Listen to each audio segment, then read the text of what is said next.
On va donc commencer tout de suite maintenant. Alors, citoyenneté, éthique et numérique, essentiel plus que jamais. C'est parti, on commence. Depuis des semaines, des mois, des années, le numérique est de plus en plus présent dans nos vies. On observe une panoplie de phénomènes du numérique. Par exemple, on a vu émerger de nouveaux métiers comme devenir un YouTuber, la diffusion en ligne en vidéo. Donc, c'est devenu quelque chose qui est un phénomène émergent. Mais on a toutes sortes d'autres phénomènes. Par exemple, on voit que le numérique a fait émerger des technologies, par exemple, de voitures autonomes. On s'en va, on a déjà des véhicules comme ça qui ont commencé à l'essai, à rouler sur nos routes à différents endroits sur la planète. Peut-être en avez-vous déjà vu des véhicules autonomes qui sont mus par des technologies d'intelligence artificielle. Hein.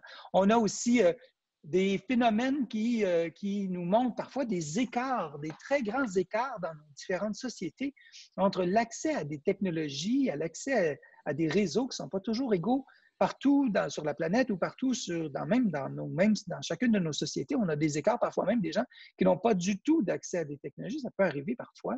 Mais sinon, l'accès aux technologies est très variable, donc ça fait émerger des phénomènes très variables.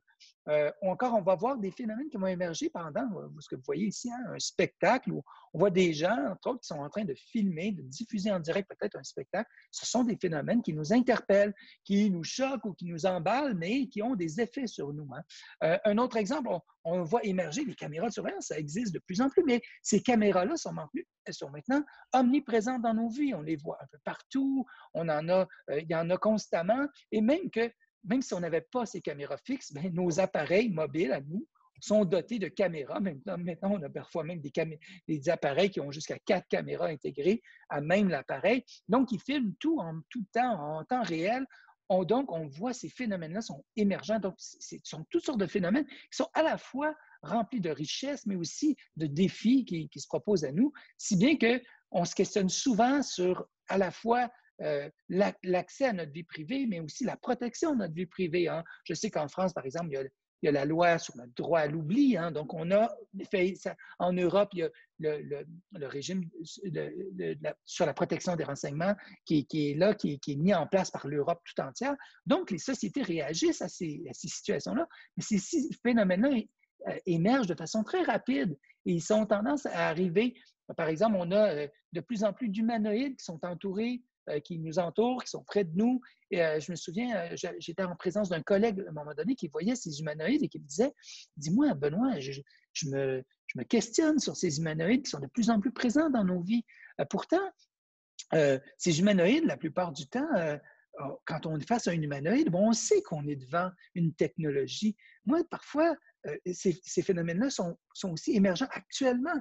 Hein, excusez, je reviens sur mon image d'avant. Je disais à mon ami, ce qui m'inquiète parfois, moi, c'est plus les technologies qui sont présentes autour de nous et qu'on ne voit pas. Et ça, il y en a plein de technologies qui nous entourent et qui ont un impact sur nous, mais dont on n'a pas toujours conscience qu'elles sont là. Alors, un robot comme ça, on sait que c'est peut-être une intelligence artificielle, mais on sait que c'est une technologie. Parfois, on n'a pas toujours conscience de l'intelligence artificielle qui est autour de nous.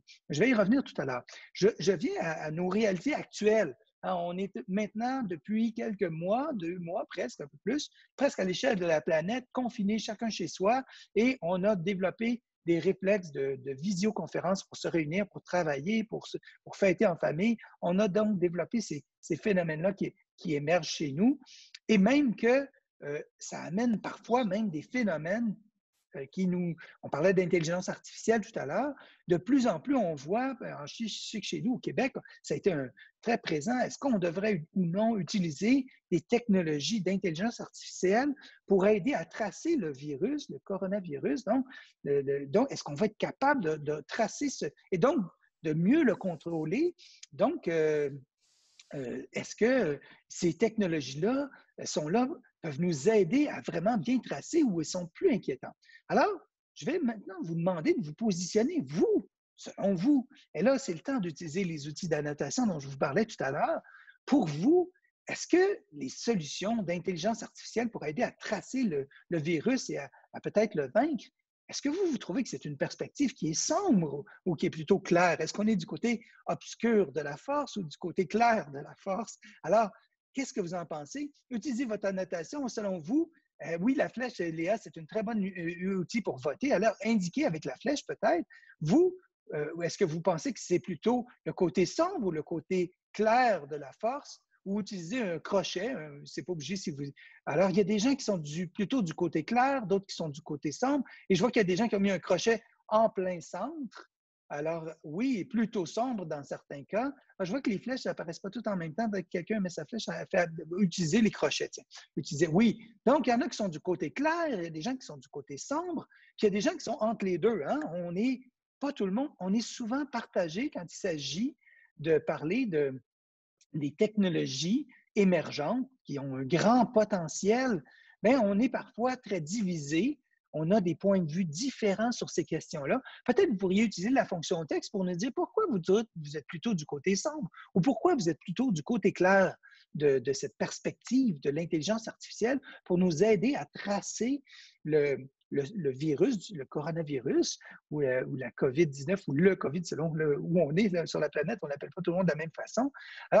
Alors, parce qu'on a peur de Big Brother, OK, alors il y a quelqu'un qui nous dit, moi, ma crainte, pourquoi c'est le côté sombre, c'est parce que je crains Big Brother. Hein? Donc, liberticide, oui, hein, les libertés. Mais alors, est-ce qu'il y a des gens qui ont des arguments pour nous dire pourquoi vous trouvez que c'est plutôt le côté clair qui est présent avec les technologies d'intelligence artificielle? Tout dépend des modalités et objectifs d'utilisation. Ah oui, hein, il y a des nuances.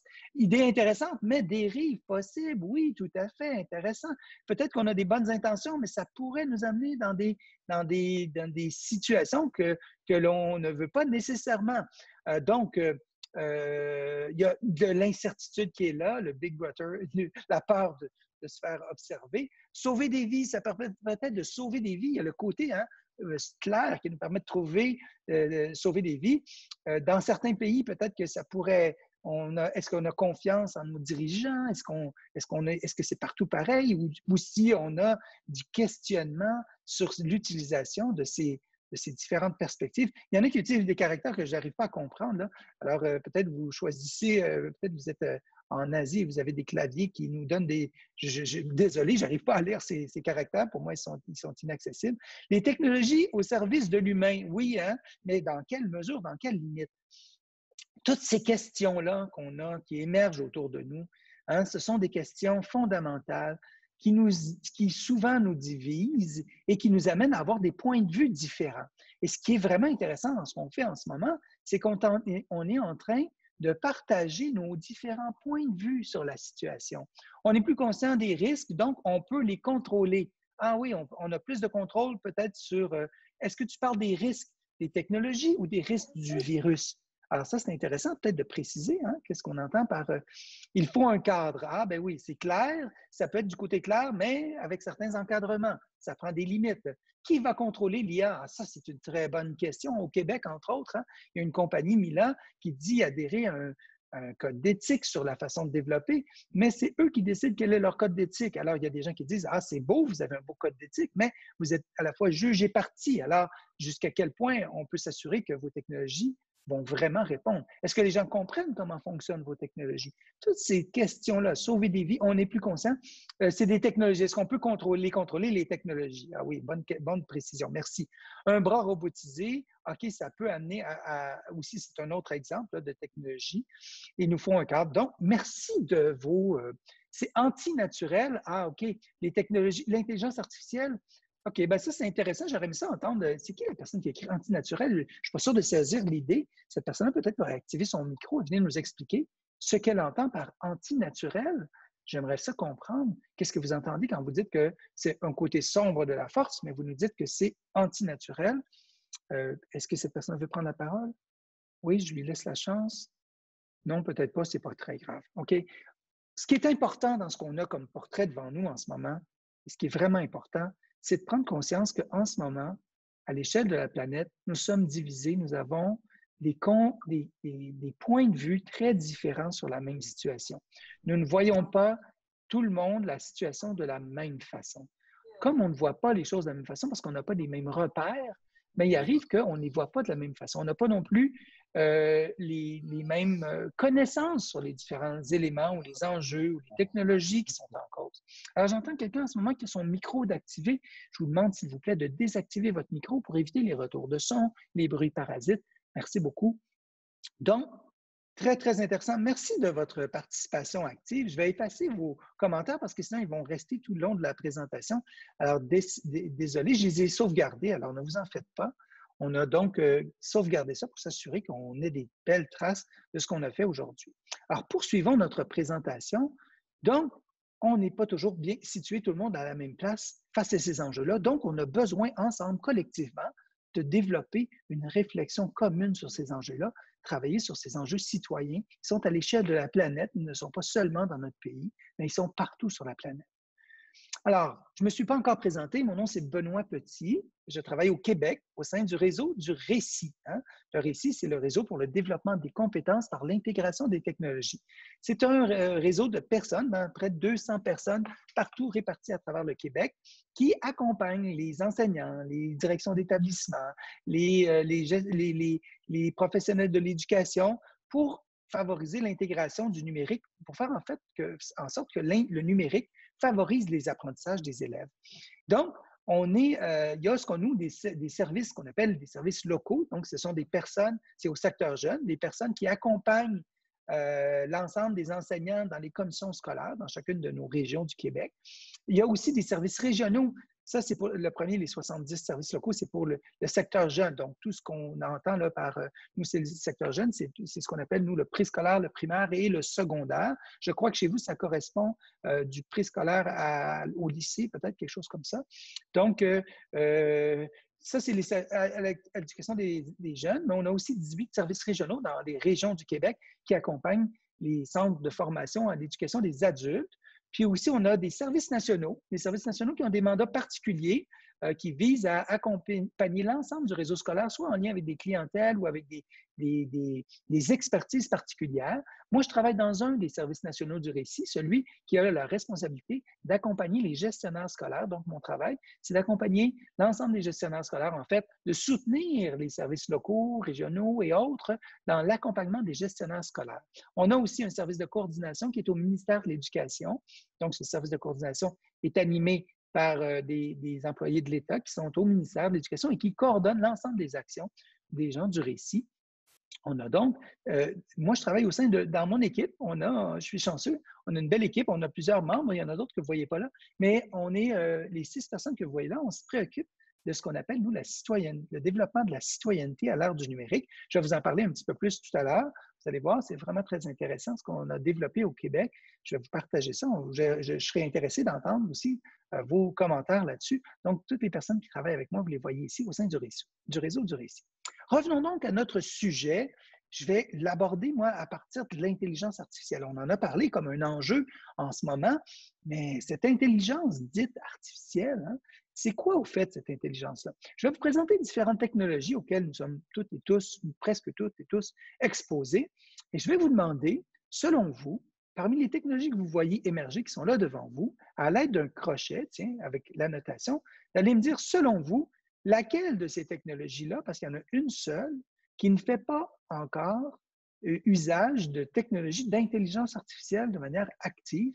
Alors, quelle est cette technologie qui, devant vous, vous croyez, alors vous allez mettre près de l'icône, de l'application, de la technologie, selon vous, laquelle de ces technologies-là n'utilise pas l'intelligence artificielle? Alors, on y va.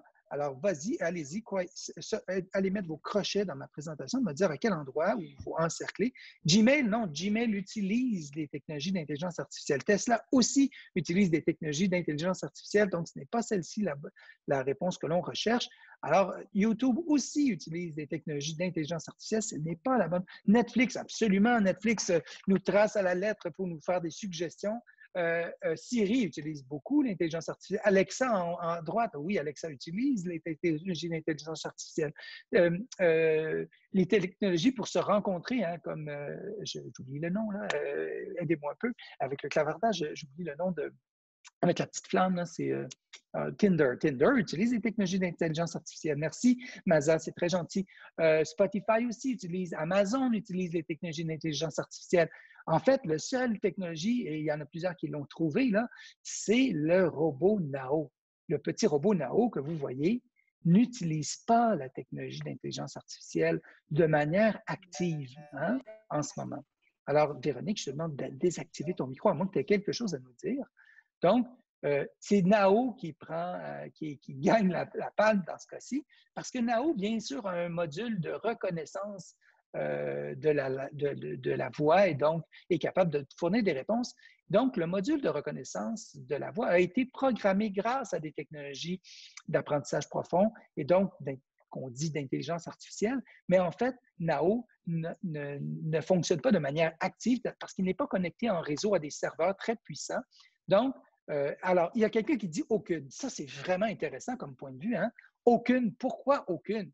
Qui a écrit aucune? Alors, dites-moi pourquoi vous dites que c'est aucune de ces technologies qui n'utilisent de l'intelligence artificielle. Ça m'intéresse vraiment beaucoup. Le récit, ah oui, le récit n'utilise pas de technologie d'intelligence artificielle. Merci, oui. Non, nous, on n'utilise pas ça comme tel, pas de façon active. Alors, il y a quelqu'un qui a écrit aucune. Ça m'intéresse. Est-ce que cette personne veut prendre la parole pour nous dire pourquoi elle a écrit aucune? Sinon, je vais prendre le relais et j'ai une petite idée peut-être pourquoi une personne a dit aucune. En fait, est-ce qu'il y a quelqu'un qui veut prendre la parole? Non? D'accord, je vais y aller. Alors, pourquoi aucune? Il y a un bon nombre de gens qui disent arrêtez de parler d'intelligence artificielle, ça n'existe pas. Il y a des gens qui disent si ça existait, l'intelligence artificielle, en fait, ce qu'on appelle l'intelligence artificielle, c'est principalement des algorithmes. Mais les algorithmes, ce n'est pas de l'intelligence. Ce sont des calculs mathématiques. Et l'intelligence humaine, entre autres, on sait maintenant qu'avec les neurosciences, on a appris à reconnaître, à comprendre mieux l'intelligence artificielle. Et on sait que dans l'intelligence humaine, il y a une bonne partie, il y a plusieurs mécanismes qui sont en cause. Et l'apprentissage, c'est un des modules. Donc, l'apprentissage profond peut contribuer au développement de l'intelligence humaine, mais ce n'est pas tout. Il y a plein d'autres mécanismes, entre autres des mécanismes affectifs qui viennent à la fois aider et parfois perturber le fonctionnement de l'intelligence humaine. Alors, il y a plein de gens qui disent arrêtez de confondre des technologies très performantes qui imitent certaines fonctionnalités du cerveau humain de manière spectaculaire, si bien qu'on a l'impression d'être devant une intelligence supérieure à la nôtre, parfois dans certains cas. Et c'est vrai, tout comme quand on utilise une calculatrice, elle est capable d'effectuer des calculs beaucoup plus rapides que nous, on est capable de le faire. Mais les technologies d'intelligence, dites d'intelligence artificielle, sont des technologies qui tentent d'imiter l'intelligence humaine. Et jusqu'à maintenant, on n'en a aucune qui a vraiment réussi à le faire à 100%. Et il y a des gens qui disent en intelligence artificielle, il y a un genre de contradiction dans l'intelligence artificielle. C'est que ce qui est le plus difficile à reproduire de l'être humain, c'est ce qui est le plus simple ou le plus évident pour l'être humain. Hein? Par exemple, si je demande à un être humain, veux-tu aller me faire un café? Tout le monde a compris. Ou encore, si je dis, par exemple, je donnais des fois des exemples, je demande à mon téléphone de me dire qu'est-ce que la mission laïque française. Alors, mon téléphone va être capable de me dire qu'est-ce que la mission laïque française. Et si je dis à mon téléphone, ensuite, peux-tu envoyer cette information à Jérôme Train? Mais mon téléphone ne saura pas quoi faire. Alors que tous les êtres humains qui sont ici, présents, ont très bien compris ce que je viens de demander, la consigne que je viens de demander à mon téléphone. Ils savent que mon téléphone est capable de faire ça, mais bien que mon téléphone soit supposément doté d'intelligence artificielle, il n'arrive pas à faire cette tâche-là. Alors, ceci dit, c'est un débat, je ne vais pas embarquer dans ce débat-là. Ce que je veux, c'est juste mettre en évidence qu'on n'a pas tout le monde les mêmes points de vue, les mêmes perceptions. Donc, je vais effacer vos annotations. On va poursuivre la présentation. Donc, ce que je vous présente, c'est une des technologies d'intelligence artificielle qui existent. Vous le connaissez peut-être, Amazon Go, les gens qui sont particulièrement aux États-Unis. Peut-être que vous avez déjà été exposé à ça. C'est une technologie qui permet de faire des achats sans passer à la caisse, hein, sans avoir besoin. On a simplement besoin d'une application dans son téléphone. On passe dans le magasin, on ramasse des objets, on les met dans notre sac. Quand on sort du magasin, qu'est-ce qui se passe? Bien, nos achats ont été enregistrés et ils sont facturés directement dans notre compte.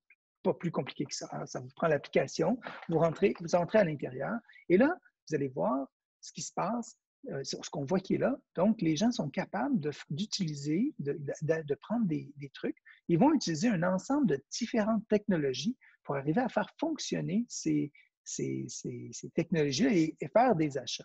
Alors, on voit ici quelqu'un qui se prend un gâteau, mais qui change d'idée, qui revient. Et voyez-vous, dans son application, c'est automatique. Cette information-là s'enregistre grâce à un ensemble de technologies qui sont des capteurs, des caméras, des algorithmes d'apprentissage, des capteurs qui sont un peu partout, qu'eux, ils ont appelé la technologie Just Walkout Technology, qui est donc une technologie qui permet donc on combine un ensemble de technologies pour faciliter l'achat de produits. Ce qu'on ne dit peut-être pas dans tout ça, c'est comment on traite toutes les données qui sont recueillies parce qu'il y a des caméras qui vous filment, qui vous reconnaissent, qui savent qui vous êtes, ce que vous faites, qui vont reconnaître les gestes que vous posez grâce à l'ensemble de ces données. Toutes ces technologies-là compilent nos données à chaque fois qu'on fréquente, qu'on fait ça. Et par exemple, pourraient se servir de ces données-là pour nous inciter à acheter des technologies. Alors, on dit dans la publicité, ça s'en vient bientôt, mais en fait, c'était pour 2017 et on est en 2020. Donc, ces technologies peuvent évoluer encore dans le temps. Un autre exemple de technologie, j'assistais il y a un an environ à une technologie, une conférence de Emile Edge, qui est un Britannique, qui actuellement développe des technologies pour arriver, parce qu'ils sont arrivés à décoder le RL, s'il te plaît, si tu peux désactiver ton micro, ça aiderait. Donc, qui vont arriver à l'aide de technologies d'intelligence, d'apprentissage profond, qui sont arrivés à décoder l'ADN de l'être humain. Et grâce à ce décodage-là, ils ont compris que certaines maladies humaines sont causées par des erreurs de code dans notre ADN. Et donc, ils ont développé une technologie qui permet de relier une puce au canal rachidien, donc directement au fonctionnement du cerveau. Et ce qu'ils espèrent, ce sur quoi ils travaillent, Émile, actuellement, c'est la capacité à produire des algorithmes qui viendraient, au lieu de donner des médicaments, de prescrire des médicaments, on pourrait prescrire des algorithmes qui viendraient corriger le code génétique. Alors, est-ce qu'Émile va arriver à faire ça? On ne le sait pas. Ce n'est pas encore terminé, mais il travaille sérieusement là-dessus. Il donne une conférence dans un colloque international où il explique ce qu'il est en train de faire. Donc, on voit que les technologies qui émergent actuellement ont un potentiel immense, mais on voit aussi tout le potentiel de dérive qu'il y a derrière ces technologies-là qui sont magnifiques, mais en même temps apeurantes, parce que imaginez si Hitler, par exemple, était tombé sur une technologie comme ça, qu'est-ce qu'il aurait eu comme idée d'en faire? Hein? Donc, on voit qu'il y a des dérives possibles extraordinaires. Alors, au sein de mon équipe, tout à l'heure, je vous parlais de mon équipe, Alexandre a développé un module qui vous permet de vous approprier, on a à peu près 100 fiches à l'intérieur de ça, qui permet que vous pouvez utiliser, vous ou avec vos élèves, si vous le souhaitez, pour mieux comprendre ce qu'est l'intelligence artificielle et donc devenir un peu plus intelligent à l'ère du numérique. Donc, à mieux comprendre les technologies, c'est une des pistes pour nous aider à devenir plus intelligents nous-mêmes face aux technologies qui sont émergentes comme l'intelligence artificielle. Alors donc, je vous invite à aller voir ça, d'ailleurs, Jérôme vous a donné le lien vers la ressource, si ça vous intéresse. Vous allez pouvoir, excusez-moi, là, je ne voulais pas faire ce que je viens de faire là. On retourne ici et voilà. Donc, petite erreur de ma part. Non, ce n'est pas ça non plus que je voulais faire. On revient ici. Désolé, ce que vous voyez, c'est vraiment l'outil en question. Donc, désolé, j'ai fait des petites erreurs de manipulation. Un exemple d'intelligence artificielle qui est active, parce que je vous parlais tout à l'heure qu'il y a des intelligences artificielles qu'on voit, qui sont disponibles, qui nous permettent qui nous permettent de voir. Le lien ne marche pas, vraiment, désolé, Alban. Hein, je crois que notre raccourci d'URL, peut-être si quelqu'un peut donner le lien directement. Oui, View Genially, merci Jérôme de donner le lien direct. Ça devrait fonctionner à ce moment-là. Alors, j'étais il y a quelques années, il y a une couple d'années, au sommet du numérique, j'ai écrit seulement une lettre et mon navigateur, mu par des technologies d'intelligence artificielle, et ça, c'est là quand je dis des fois que devant un robot, notre cerveau s'adapte, mais quand on est devant notre moteur de recherche, est-ce qu'on est conscient toujours que l'intelligence artificielle est active et que c'est elle qui permet de recouper toutes les informations des actions que je mène, par exemple, si j'utilise mon téléphone cellulaire, que je me déplace, et qui va être capable de… Et j'avoue que quand ça s'est arrivé, moi, j'étais un peu surpris, puis je vais vous dire tout de suite pourquoi j'étais surpris, parce que Ce qu'on voit ici, Sommet du numérique, ça ne me surprenait pas du tout. J'étais à l'événement, au moment où je faisais ma recherche, ça va de soi. Salade de choux, ben, vous devinez que dans la semaine précédente, j'ai fait une recherche pour une salade de choux en ligne. Donc, peut-être qu'ils pensent que je voulais encore faire de la salade de choux. Simon, c'est un commerce qui est à 2 coins de rue d'où j'étais. La SAQ, c'est la Société des alcools du Québec. Bon, OK, j'avoue, de temps en temps, c'est vrai. Mais le SAAQ, là, ça m'a troublé un peu plus. Parce que le SAAQ, c'est la Société la Société d'assurance automobile du Québec. Donc, c'est notre organisme étatique qui contrôle la circulation, bien, en fait, qui donne les permis de conduire, les immatriculations pour les véhicules et tout ça. Eh bien, ce matin-là, en m'en allant au sommet du numérique, je me suis fait interpeller par la police parce que ma plaque d'immatriculation était rendue illisible. Et j'ai eu l'obligation d'aller faire le remplacement de la plaque dans les 48 heures. Et là, j'étais parti pour 2 jours. Et là, le policier avec qui je suis intervenu me dit, bien, il y a un bureau de la SAQ pas très loin. Alors, moi, tout ce que j'ai fait, la seule chose que j'ai fait, c'est que j'ai parlé avec un policier, j'ai dit le mot SAQ, et avec ma conjointe, j'en ai discuté, mais je n'avais fait aucune recherche là-dessus pour trouver le bureau de la SAQ. Et pourtant, ce résultat est apparu dans mes recherches. D'accord, l'édifice en question était à 2 coins de rue de où j'étais. Peut-être que c'est pour ça qu'il apparaissait. Mais la question qui se pose fondamentalement, c'est pourquoi SAQ apparaît? Est-ce que c'est parce que mon téléphone, qui, quand je dis OK Google, s'active, vous voyez, il vient de s'activer. Donc, parce que j'ai dit OK Google, donc il m'écoute tout le temps. Comme si mon téléphone m'écoute tout le temps, est-ce qu'il enregistre aussi chaque chose que je dis? Mais ça, ce n'est pas évident parce qu'on ne sait pas toujours. Les règles sont un peu nébuleuses. On ne sait pas toujours très bien qu'est-ce qui se passe, comment ça fonctionne. Est-ce que c'est parce que mon téléphone, il m'a repéré, m'arrêter, je m'en allais sur la route, il a repéré parce qu'il me géolocalise constamment pour m'aider à trouver le meilleur chemin pour me rendre au bon endroit, j'active la géolocalisation. Alors, est-ce que mon téléphone a reconnu que j'étais à cet endroit-là, que je me suis arrêté, et qu'au même endroit, il y avait un policier, parce qu'elle connaît à cause de son profil Facebook et tout ça, qui a son téléphone sur lui et qui vient interagir avec moi de façon directe. On est à moins de 2 mètres l'un de l'autre, et donc il sait qu'on interagit ensemble alors qu'on ne se connaît pas. Il sait par les réseaux sociaux qu'on n'a pas de lien entre nous. Donc, il a peut-être déduit que j'ai eu une contravention parce que j'ai été interpellé par la police et donc j'aurais besoin de la SAAQ. Tout ça, je ne le sais pas. C'est ça qui fait que je peux me questionner. Alors, peut-être que ce n'est pas vrai tout ça, peut-être qu'il n'y a rien de tout ça. Hein? Peut-être que tout ça n'existe pas, peut-être que c'est juste parce que c'est à 2 coins de rue d'où je suis. Mais le problème actuellement, c'est qu'on a peu de réglementations partout à travers la planète qui nous permettent d'avoir le contrôle sur ces éléments-là. Mais surtout, comme citoyens et citoyennes, on a peu de connaissances qui nous aident à comprendre les mécanismes qui sont agissants dans ces situations-là. Et donc, ça nous interpelle sur on parlait de liberticide tout à l'heure, mais juste le contrôle que ces technologies peuvent avoir sur les choix que l'on effectue à chaque jour est impressionnant. Et si on n'est pas conscient de ces mécanismes-là, on pourrait être manipulé de toutes sortes de façons. Alors, c'est vraiment très questionnant. Mais la question aussi qu'on peut se poser, c'est comment nous, à l'école, on prépare nos élèves à devenir des citoyens intelligents, capables de repérer ces éléments-là et d'ajuster leur fonctionnement et de trouver leur liberté parce qu'ils vont avoir des mécanismes de protection, d'intelligence ou effectifs qui vont les amener à se protéger ou du moins à tirer profit au maximum des technologies sans en être les victimes. Donc, c'est tous ces éléments-là qui sont vraiment importants à prendre en compte. Alors, peut-être on a besoin des fois de mieux comprendre comment fonctionnent les données. Par exemple, chaque geste, chaque action numérique que l'on pose, le fait de porter un téléphone sur soi, le fait de faire des recherches, d'utiliser une application, de se déplacer, que des caméras nous perçoivent, ce sont toutes des données que l'on enregistre, qui sont traitées par des serveurs, c'est ce qu'on appelle des mégadonnées, des big data. Donc, ces données-là sont compilées dans des serveurs partout sur la planète, des serveurs de Google, de Facebook, d'Amazon et autres.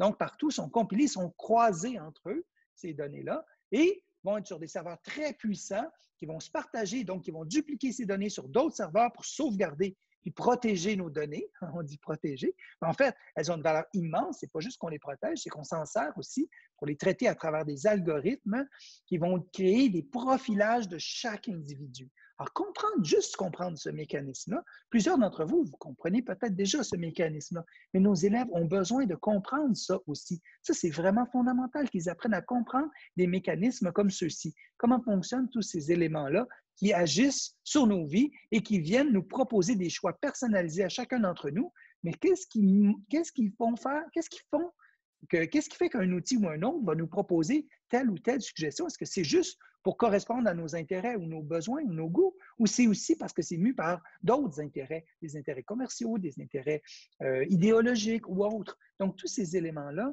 sont des éléments qui peuvent être questionnants par rapport à notre utilisation du numérique. Donc, ce big data-là, une des problématiques qu'on retrouve avec les données, les mégadonnées, c'est entre autres qu'elles sont principalement contrôlées par quelques gros joueurs qui sont principalement situés aux États-Unis, hein, on le sait, et donc qui ont une influence énorme sur le reste de la planète. On sait maintenant que oui, il y a des joueurs qui sont en train de se développer ailleurs, en Chine notamment, en Russie, et tout ça. Donc, on voit qu'il y a d'autres forces du marché qui sont en train de se développer, qui sont en train de créer des formes d'équilibre, mais en fait, ce sont des guerres de géants. Hein. C'est pas, le citoyen là-dedans, il n'est pas en train de gagner en liberté là-dedans. Donc, ça, c'est vraiment questionnant, tout ça, ces éléments-là. Comment on peut amener nos élèves à devenir des citoyens qui vont être capables, par exemple, si on dit le mot algorithme, alors, si je vous demandais à chacune et chacun d'entre vous de me définir ou d'expliquer à vos élèves c'est quoi un algorithme, est-ce que vous êtes capable d'expliquer à vos élèves c'est quoi un algorithme? Est-ce que vous avez des mots simples pour leur aider à comprendre c'est quoi, pour qu'eux ils comprennent les mécanismes sous-jacents? C'est pas toujours si simple, hein? Alors, moi, je suis parti. J'ai vu, il y a plein de gens, des enseignants de mathématiques qui enseignent les algorithmes, qui ont trouvé des manières de faire. Alors, j'ai repris l'idée que j'avais vue ailleurs. Alors, comment on peut expliquer un algorithme simplement? Bien, par exemple, on parle d'une métaphore. La recette de crêpes. Oui, ça, c'est des crêpes que j'ai faites. Et dans l'assiette, ce n'est pas une mouche que vous voyez, là, c'est une fleur, un motif de fleur. Ne vous inquiétez pas. Donc, des belles crêpes. Comment on fait des crêpes? Mais on utilise un algorithme pour faire des crêpes. Hein? Qu'est-ce qu'on fait? Bien, on a besoin d'abord d'un algorithme, c'est ce qui se passe. On va avoir des commandes qui vont être données. Est-ce que j'ai, par exemple, première question qu'on pose à notre algorithme, est-ce qu'on a de la farine? Alors, si on n'a pas de farine, est-ce qu'on a quelque chose qui peut remplacer notre farine? Si ce n'est pas de la farine de blé, peut-être qu'on a de la farine de maïs ou de la farine de riz ou d'autres types de farine qui pourraient remplacer. Alors, si on en a, on trouve une solution, on peut continuer, notre algorithme continue. Est-ce qu'on a des œufs? Alors, si on n'a pas des œufs, on peut peut-être trouver d'autres alternatives qui peuvent remplacer les œufs. Si on trouve une alternative, on peut continuer. Est-ce qu'on a du lait? Si on n'a pas de lait, est-ce qu'on peut trouver une alternative? Certainement. Donc, on peut continuer. Donc, un algorithme, c'est une série d'opérations mathématiques, oui, non, oui, non, oui, non, et qui disent tout le temps, qui offrent deux choix, et l'algorithme doit choisir entre l'un ou l'autre.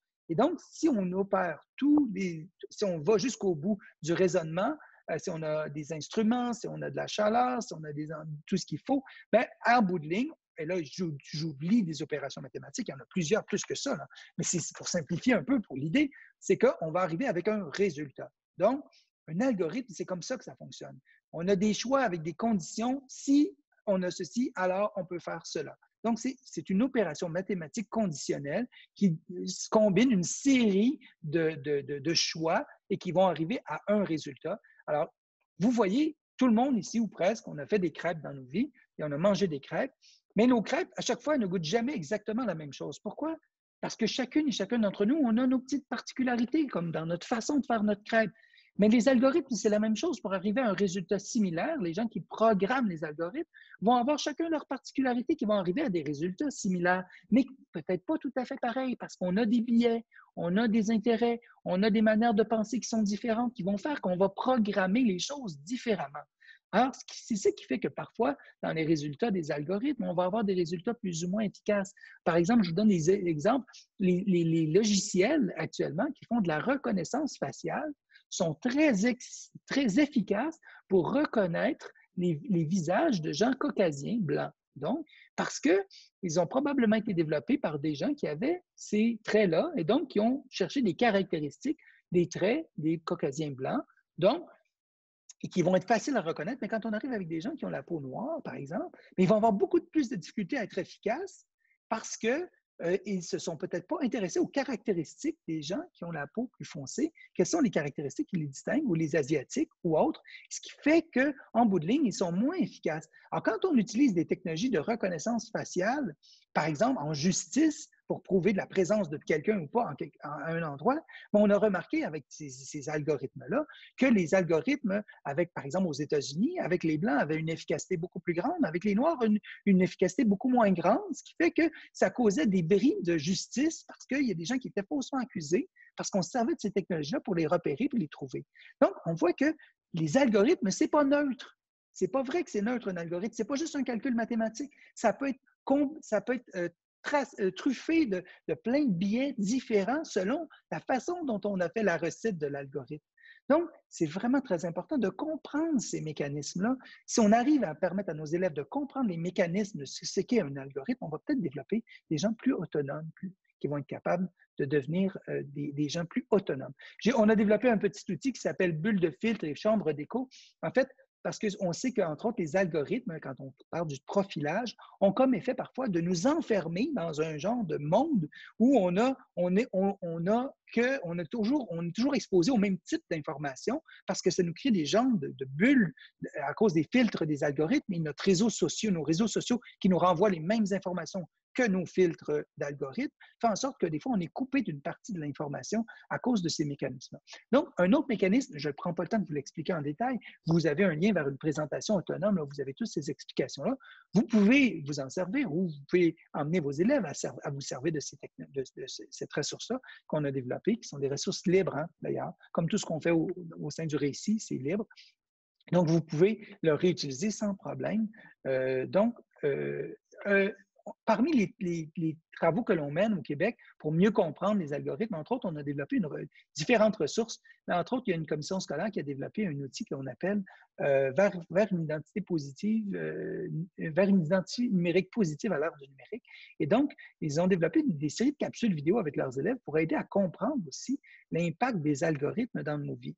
Alors ici, on a une courte vidéo, j'ai coupé ça pour que vous puissiez voir, où des élèves, on a reproduit comme si on était à la bibliothèque, si on regarde un livre, ça nous fait comme un clic sur un tel, et j'arrive devant une autre bibliothèque, on me propose tout du même livre, la même sorte, parce que j'ai fait un clic à un endroit.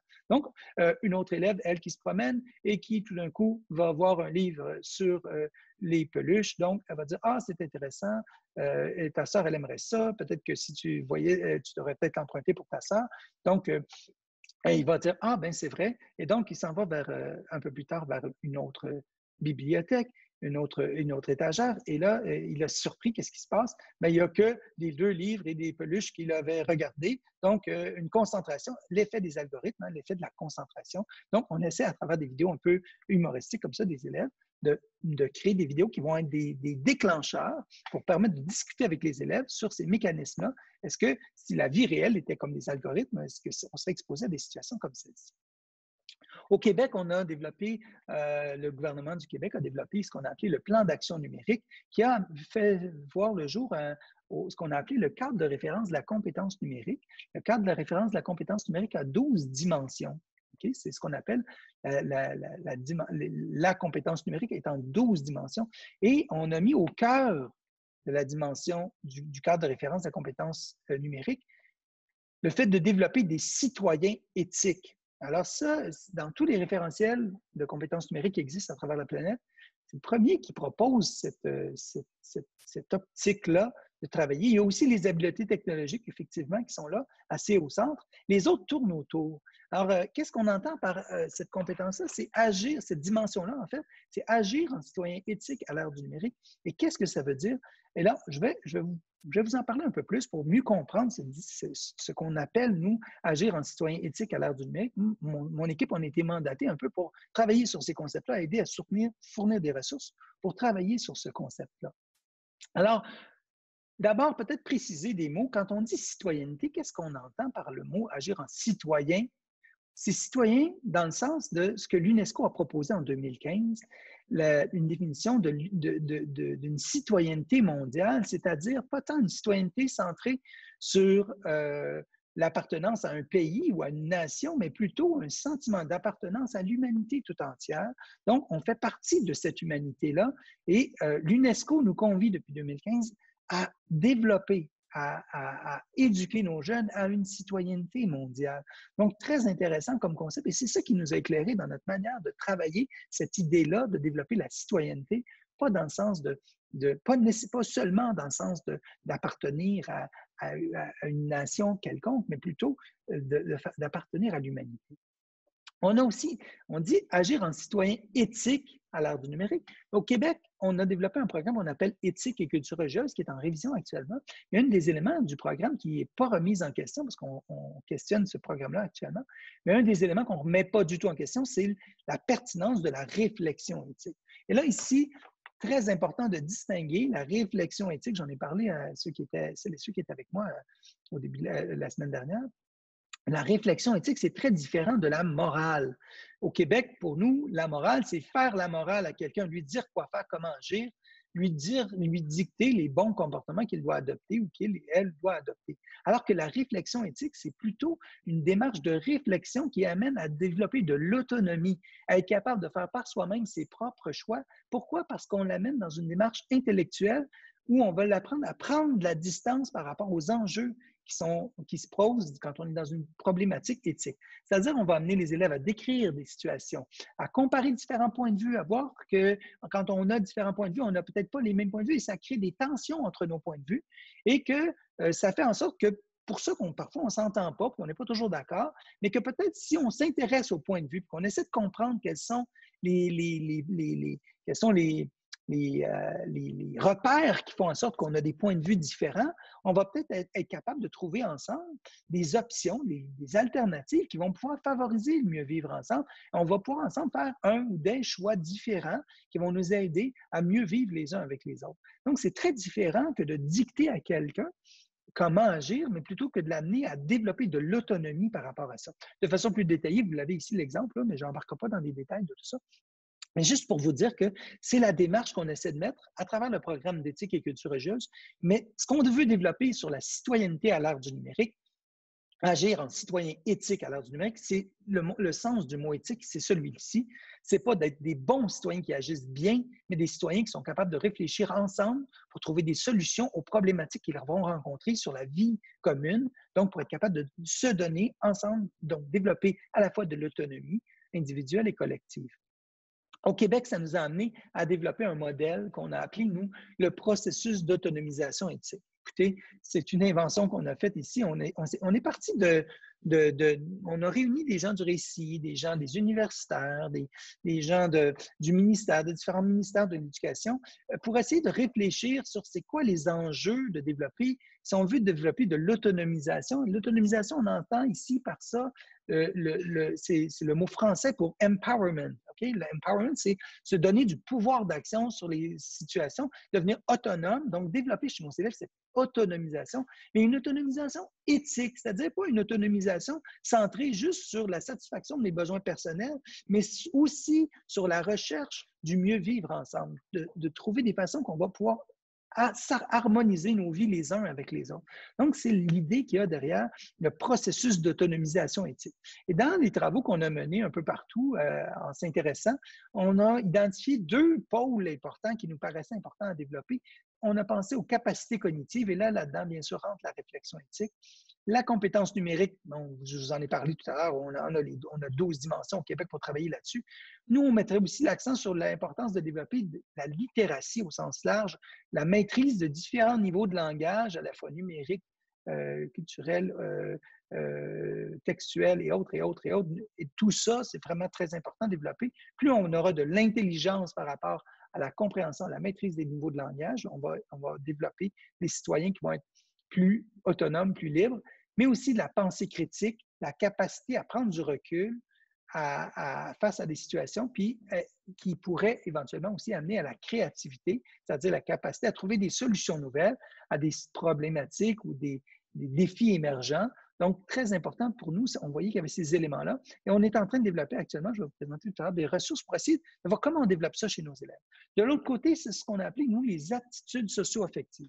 Beaucoup de gens avec qui on travaillait nous disaient, nos élèves, on aurait besoin qu'il y ait une meilleure connaissance de soi, une meilleure estime, une affirmation, l'écoute des autres, le respect, de l'empathie, faire preuve plus d'ouverture, de collaboration, de solidarité. On observe tellement de dérives dans les médias sociaux, notamment sur les commentaires, sur les publications, les types de publications. On voudrait que nos élèves soient capables de développer toutes ces choses-là, à la fois pour soi, envers les autres, mais aussi à travers le monde en entier, c'est-à-dire l'autre, la différence entre l'autre et le monde, l'autre, c'est plus les gens que je connais, que je côtoie. Le monde, c'est toutes les autres personnes que je ne connais pas personnellement, mais avec qui je suis nécessairement en interaction, notamment dans le numérique, ça s'étend à l'échelle de la planète. Donc, cette idée de développer tout ça. Alors, on s'est associé avec une chercheuse, Tina Montreuil, de l'Université McGill à Montréal, qui nous a proposé de réfléchir sur comment on peut développer des aptitudes socio-affectives. Ce n'est pas en disant aux jeunes, sois meilleur, aie confiance en toi, écoute mieux les autres, sois respectueux, aie de l'empathie. Ça, c'est trop moral, c'est trop. On se retourne trop vers la morale. Alors, on a découvert, les recherches que Tina a menées à l'université, et puis plein d'autres, elle travaille en psychologie d'éducation, ont pris conscience que c'est développer ce qu'elle appelle de la régulation émotionnelle. Plus on va amener nos élèves à être capables de nommer, de reconnaître les émotions qui sont présentes, qui sont actives, les sentiments qu'ils vivent, qu'ils ressentent, plus on va leur donner des moyens pour être capable de développer du contrôle sur cet affectif-là et être capable de le mobiliser de façon volontaire et active. Et plus je vais être capable d'être en contrôle, en compréhension de ce que je vis, de ce que je ressens, de mes émotions, plus je vais être aussi capable de le reconnaître chez les autres, d'être développé aussi de l'empathie. C'est ça qu'ils ont découvert, c'est que quand je développe la régulation émotionnelle chez nos élèves, ça a comme effet de développer de l'écoute, du respect, de l'empathie, de l'écoute envers les autres. Ça augmente leur confiance en eux, ça augmente leur estime d'eux-mêmes, ça leur permet d'être plus affirmés, mais d'être aussi plus ouverts à la collaboration, à la solidarité envers les autres. C'est extraordinaire quand on développe ces éléments-là. Alors, on est en ce moment en train de travailler, je vais vous parler de ressources tout à l'heure, qui développent, entre autres, du soutien pour développer chez nos élèves cette capacité affective. Renforcer les compétences psychosociales, tout à fait, Marie-Noël, absolument, ça va dans ce sens-là, absolument. Donc, c'est l'idée, c'est de développer ces éléments-là. Alors, on croit, nous, on est absolument pas mal convaincus que si on arrive à faire ça, on va permettre de développer des citoyens qui auront à la fois une posture et des actions qui vont être cohérentes. À la fois, ils vont être capables de se situer et de poser des gestes qui vont aller en cohérence avec ses propres valeurs et qui vont être capables de tenir compte du mieux vivre ensemble des autres, de la société dans laquelle ils vivent. Ça m'amène à vous parler d'un concept parce que depuis plusieurs années, on parle souvent de citoyenneté numérique. Entre autres, il y a un Américain, Mike Rabel, qui a développé l'éducation à la citoyenneté numérique. Mais moi, j'ai un peu de problème avec les concepts de Mike Rabel, notamment parce qu'il dit voici les bons gestes à poser dans différents contextes, dans 9 contextes numériques. Mais pour moi, c'est trop une approche moralisante d'abord. Et deuxièmement aussi, ça amène une genre de dichotomie, comme si être citoyen, c'était une chose, puis être citoyen numérique, c'était une autre chose. Alors qu'on sait très bien que dans la vie de tous les jours, de plus en plus, nos vies numériques et réelles sont imbriquées l'une dans l'autre. On n'est pas séparés de notre vie numérique. Même quand on refuse d'utiliser les technologies numériques, ça vient interférer dans notre manière d'interagir avec les autres. Le fait qu'il y ait des caméras partout, le fait que les gens utilisent des technologies, la culture, les éléments, tous ces éléments sont influencés par le numérique qui est omniprésent dans nos vies. Donc, ce n'est pas détachable, ces deux choses-là. Donc, c'est pour ça que nous, on a plutôt parlé de développer une citoyenneté à l'ère du numérique. On s'est inspiré de Normand Landry, c'est lui qui a été le premier, en tout cas à notre connaissance, à proposer cette appellation-là, qui vient mettre en évidence qu'on développe un citoyen, une citoyenne dans sa globalité, mais tout ça se passe à l'ère du numérique et ça vient fondamentalement transformer les rapports qu'on a aux autres, notre manière de nous percevoir, notre manière de vivre, notre manière d'exercer notre citoyenneté, de vivre en commun avec les uns avec les autres. Donc, ça nous a amené à changer d'appellation, donc passer du terme citoyen numérique à citoyenneté à l'ère du numérique. C'est pour ça, cette nuance-là, pour nous, elle est importante. Elle veut amener cette nuance-là qu'on développe quelqu'un dans sa globalité, qu'on n'est pas des compartimentés en deux, on n'a pas une vie virtuelle puis une vie réelle, ce n'est pas deux choses séparées, ça va tout ensemble, c'est tout mêlé, tout ça ensemble. Donc, c'est vraiment important pour nous cette distinction-là quant au terme. On a développé des ressources, j'arrive à la dernière partie, donc je vais vous proposer différentes ressources, puis il y en a, entre autres, J'en propose surtout une qui regroupe plein d'autres ressources. On a développé, nous, un site qu'on a appelé Citoyenneté à l'ère du numérique vers une autonomisation éthique. Alors, vous voyez les liens avec tout ce que je vous ai présenté. Le site, c'est tout simple, CITNUM pour Citoyenneté à l'ère du numérique.ca, donc au Canada. Donc, citnum.ca, vous allez voir dans ce site-là différentes ressources. Hein. Vous allez voir, bon, tous les éléments théoriques sur le modèle québécois qu'on a développé, qu'on a fait jusqu'à maintenant, qui nous aident à développer ce modèle-là, mais aussi des ressources pédagogiques. Donc, on peut mobiliser en classe avec nos élèves qui sont organisés par catégorie, par clientèle. Donc, vous allez pouvoir retrouver un ensemble de ressources en lien avec ça. Et aussi des formations que l'on offre, comme par exemple aujourd'hui, je vous offre une formation. On essaie de les consigner à cet endroit-là. Et là, j'ai oublié de l'ajouter dans ma diapo, c'est vrai, mais on a développé aussi, dans le cadre de la pandémie actuelle, un onglet la citoyenneté en famille. Donc, comment on développe comment on réfléchit, parce qu'on a beaucoup d'enfants qui sont restés, qui sont à la maison, c'est le cas aussi souvent dans votre cas. Comment on va développer ça? On a le volet en famille. Dans le volet en famille, vous allez avoir des ressources qu'on a développées et donc qui vont permettre de travailler directement pour les parents ou les élèves des situations avec leurs enfants. Alors, on va avoir différents éléments qui vont se trouver là-dessus. Notamment, là, on ne le voit pas, mais aussi des éléments sur la gestion des émotions. Dans le nouvel onglet, entre autres, on a une partie sur comment gérer, travailler la gestion des émotions, développer des aptitudes socio-affectives chez nos élèves. Donc, on les a regroupés par catégorie. Vous pouvez trouver toutes ces ressources-là. Entre autres, les ressources dont je vous ai présentées pendant la présentation vont toutes se retrouver sur ce site-là. Vous allez les retrouver tout au même endroit. Le but, c'est d'avoir un carrefour qui va recenser à la fois les ressources qu'au sein de mon service nous développons, mais aussi au sein du Québec, à l'échelle du Québec, quelles sont les autres ressources qui sont développées dans la même perspective que ce que nous, on a développé comme vision, là, de développer une citoyenneté à l'ère du numérique dans le modèle du processus d'autonomisation éthique. Donc, les chercheurs, oui, c'est-à-dire que Jérôme va pouvoir, j'ai préparé un document que Jérôme, tu pourras partager. On pourra aussi y ajouter le clavardage à la suite du document. Jérôme pourra à la suite vous partager ça. Vous aurez accès à toutes ces ressources-là. Il y a Jérôme, je pense que Normand Landry, j'avais une vidéo, je n'avais pas le temps de vous la présenter, mais je vais l'ajouter à la présentation. Vous pourrez l'écouter en différé. Ça va être très intéressant. Il y a des points de vue très, très intéressants. Vous aurez aussi ces coordonnées. Si jamais vous voulez utiliser ma présentation, c'est libre de droit. Donc, vous pouvez vous en servir. Elle a été faite avec Google Présentation. Donc, si vous utilisez mon URL.ca éthique MLFC, vous ajoutez le C, ça va vous permettre de créer une copie dans votre compte Google. Et à partir de là, vous pouvez la télécharger en PowerPoint, PDF ou autre, ou même la modifier, aller chercher juste les morceaux qui vous intéressent, les extraits qui vous intéressent, et vous pouvez la réutiliser avec vos collègues, avec vos élèves, peu importe, c'est libre de droit. C'est un peu la mission qu'on s'est donnée. Le Récit est une institution publique au Québec et on veut contribuer à améliorer le sort de tout le monde en éducation. C'est qu'aussi l'UNESCO invite les pays de l'Occident à partager des ressources partout avec la planète. Donc, on essaie de le faire également, donc à travers votre communauté, mais ça peut sortir de votre communauté sans aucun problème. Alors, vous avez accès donc à ce lien-là. Jérôme vous a donné le lien aussi dans le clavardage où vous y avez accès. Et on arrive à la toute dernière partie. Alors, il nous reste quelques minutes, mais on peut en prendre un peu plus. Moi, je n'ai pas de presse. Si vous avez, c'est le bon moment maintenant de nous formuler vos commentaires, vos remarques, vos questions.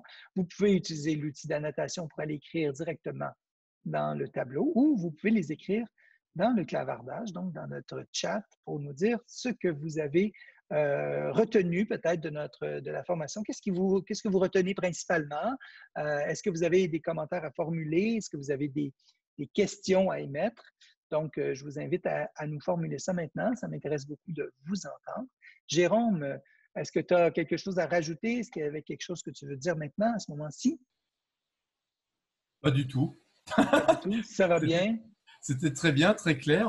Voilà, j'ai mis les outils, j'ai mis les liens dans le clavardage comme tu avais préparé et on vous enverra tout ça après. Donc, non, moi, j'ai rien à dire, mais sûrement, je pense qu'on aura peut-être des questions, des commentaires des collègues. Je laisse plutôt la parole aux collègues, du coup.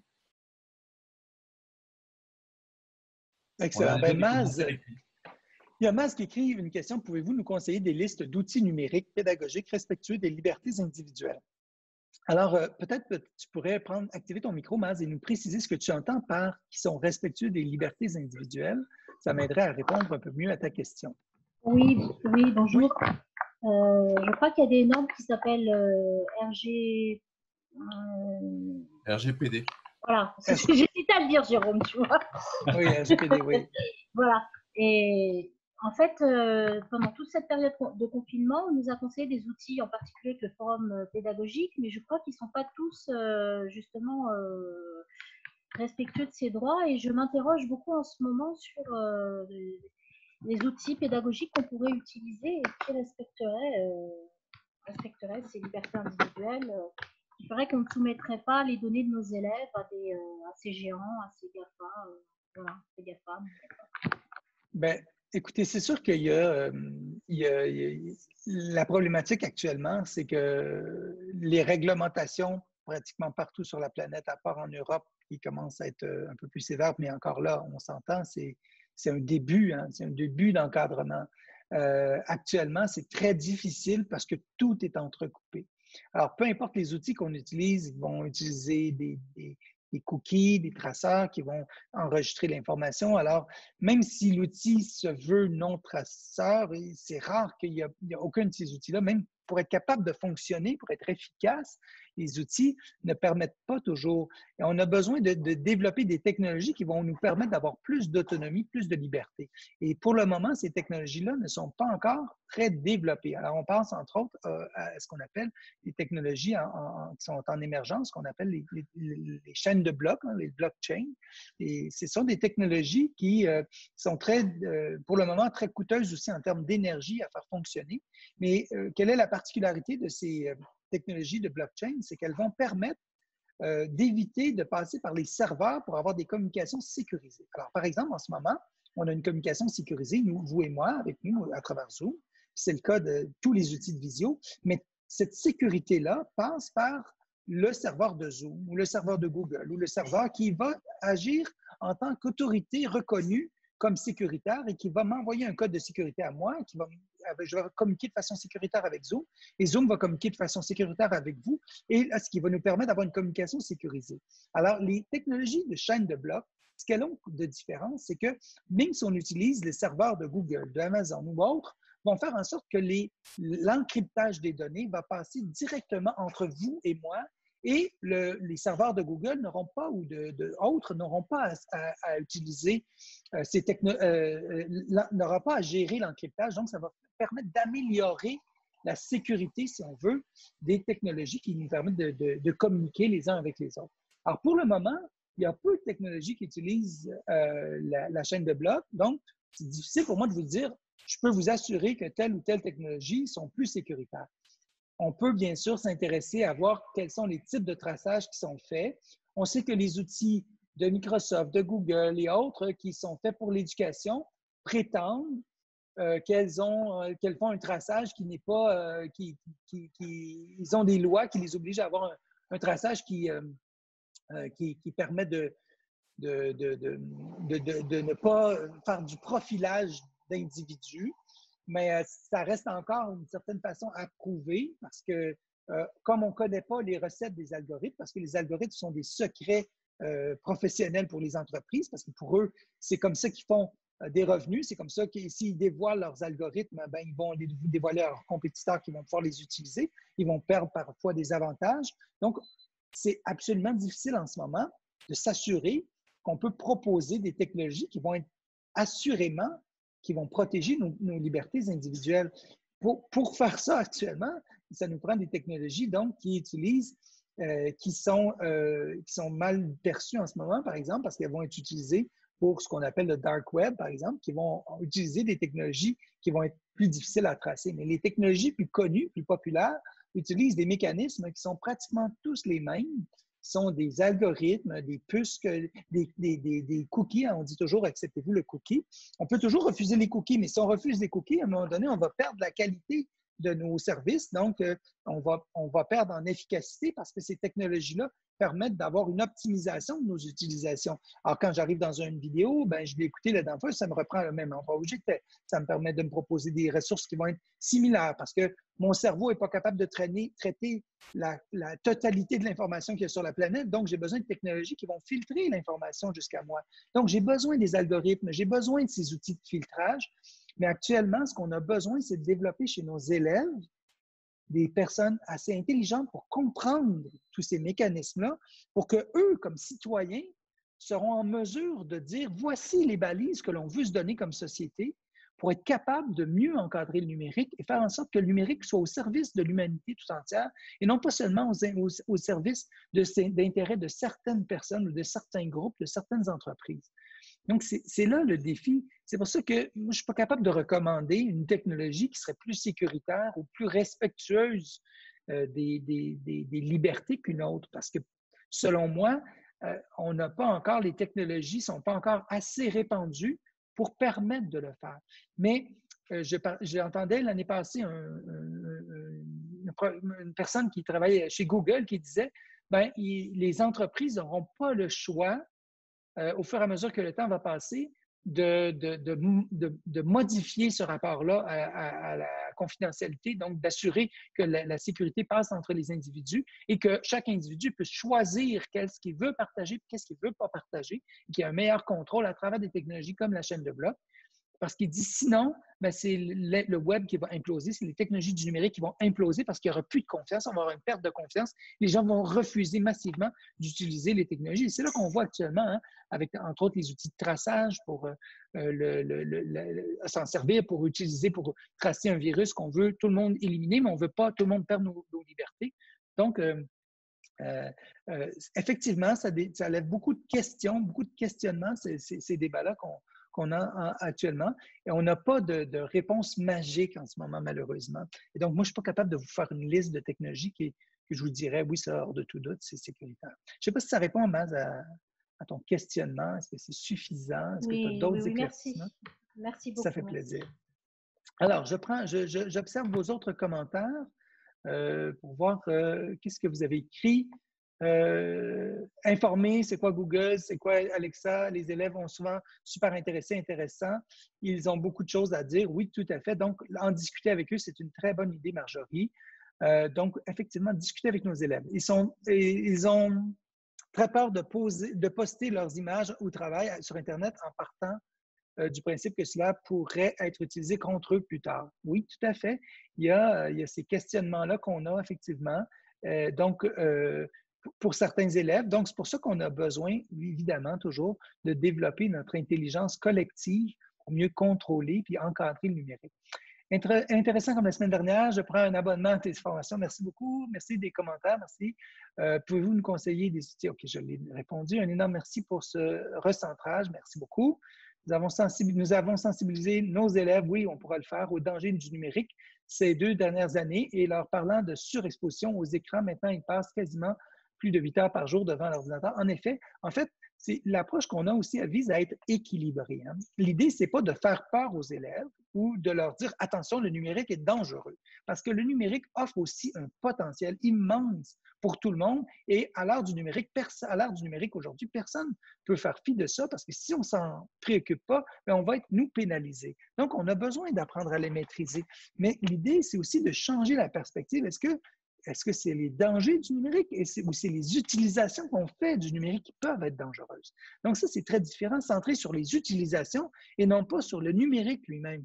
Parce que le numérique, c'est un outil. Alors, c'est comme une automobile, c'est très utile, ça peut nous amener très loin, ça peut nous rendre de grands services, mais ça peut polluer l'environnement, ça peut tuer des personnes, ça peut causer des accidents, ça peut poser toutes sortes d'autres problèmes. Ce n'est pas l'automobile qui est dangereuse, c'est l'utilisation qu'on en fait. Donc, la même chose pour le numérique. Merci beaucoup, Émilie. Merci pour tes commentaires, très intéressants. Je garde en tête l'exemple d'expliquer les algorithmes. Oui, il faudrait aider les élèves à rester ouverts et alertes, ne pas s'enfermer, surtout pas, encore moins maintenant qu'ils sont très exposés, qu'ils sont exposés aux nouvelles technologies et surfent sur la vague d'Internet matin, midi et soir. Bonne soirée à tous. Merci beaucoup. Merci. Merci beaucoup, Raymond aussi. Émilie, c'est très gentil. J'apprécie vos commentaires. Merci d'avoir été là, d'avoir participé. Il serait bon d'encadrer les enseignants pour qu'on puisse mieux encadrer nos étudiants sans chercher à leur faire peur, les moraliser lors de l'utilisation des technologies. Tout à fait. On peut aussi inviter à faire cette réflexion avec nos collègues en équipe école, faire de la réflexion éthique sur les enjeux du numérique dans notre école pour trouver des encadrements, trouver des manières de les utiliser. Aussi faire de la réflexion avec nos élèves sur l'utilisation des technologies qu'on utilise en classe, si on utilise des appareils téléphones des élèves ou si on utilise des tablettes ou des ordinateurs en classe, comment on peut amener les élèves à réfléchir de manière éthique, c'est-à-dire à s'intéresser aux différents points de vue, aux normes, aux valeurs qui sont en cause, aux enjeux qui sont présents et trouver ensemble des avenues pour mieux vivre ensemble. Vivons une utilisation éclairée, équilibrée. Merci beaucoup, Audrey, pour tes commentaires, tes bons mots. Merci pour vos bons mots, tout le monde. C'est gentil. Très, très, très apprécié ces commentaires que vous me faites. Merci beaucoup, Leïla, Caroline, Dia, Amila. Merci beaucoup. C'est comme toujours très riche d'informations et de réflexions. Merci beaucoup. Alima, merci beaucoup. Marjorie, yes, super. C'est mon propos aussi. Je raconte l'histoire de ma grand-mère qui va à la bibliothèque, vélo, Wikipédia, dans mon téléphone. Ah, vraiment intéressant. Merci beaucoup. Marjorie, Sharifa, merci beaucoup. Et une prochaine formation, oui, sûrement. Merci May, merci Madden, excellent. Merci beaucoup. Merci à vous. Alors, je vous souhaite une belle fin de journée, une belle fin de soirée si vous êtes sur l'Europe ou sur le Moyen-Orient ou l'Afrique. Merci beaucoup. Bel après-midi aux gens qui sont sur l'Amérique. Merci beaucoup. Belle fin de journée à tout le monde. Merci d'avoir été là. Merci de votre participation active. Je garde de bons souvenirs de mes échanges avec vous. C'est vraiment très intéressant. Merci. Merci. Belle continuation aussi à vous. Merci Marie-Noël, Christine, Florence, Pierre. Très gentil. Patricia aussi. Merci Marine. Merci beaucoup Fatima, Sophie. C'est très gentil. Merci beaucoup pour vos bons mots. Merci pour vos commentaires, votre participation. Merci beaucoup. Merci beaucoup. Excellent. Merci beaucoup Sophie aussi. Oui, OK, je tenterai de revenir. Excellent. Merci beaucoup. Belle fin de journée à vous toutes et tous. Merci d'avoir été là. Merci d'être présent. Merci Jérôme. Merci pour ton soutien précieux dans le clavardage, tous ces liens que tu as partagés avec tout le monde, ton invitation aussi. Merci beaucoup. Aïcha, merci. Adèle, Sophie, c'est très gentil. Merci Jérôme. Oui, tu veux parler? Vas-y. Non, je disais avec plaisir et peut-être une autre fois avec toi ou avec les collègues du récit. Oui, on avait parlé d'une possible sur les astuces. Je vais en discuter avec mes collègues. Là. On va regarder si on a moyen d'ici la fin de l'année ou à l'automne ou de vous revenir avec d'autres propositions. Ouais, ça sera à mon avis très bien accueilli comme tu peux le voir. Merci beaucoup. Au revoir. Merci beaucoup Benoît. Un grand merci à toi. Ça fait plaisir. Oui, au revoir.